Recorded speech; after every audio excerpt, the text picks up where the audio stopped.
আসসালামাইকুম। সবাই কেমন আছেন? আশা করি সবাই ভালো আছেন। আজকে আমি জাল জাল একটা সবজি রান্না করব। তার জন্য মুরগিগুলো আমি একটু আদা রসুন, টেস্টিং সল্ট এটা আর মরিচ বাটা, আদা রসুন আর লবণ দিয়ে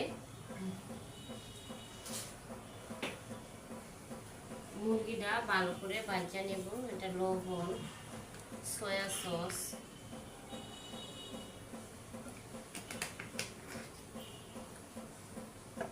দিয়ে দিলাম একটু টমেটো সস,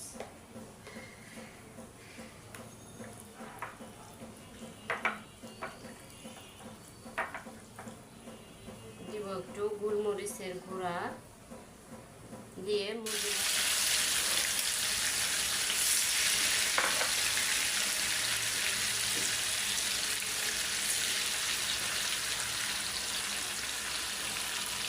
আমি মুরগিগুলো আমি বাজিয়া উঠা এই প্যানের মধ্যে আমি বেগুন বাজিয়া নিব।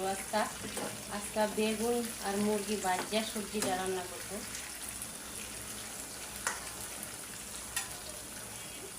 ডিম আর বেগুন তিনটাই একসাথে বাজিয়ে নিলাম। এখন দিয়ে দিই একটা কাঁচামরিচ, একটা পেঁয়াজ আর একটা গাজর অল্প একটু। আজকে আমার রেসিপির মধ্যে এটাই আছে।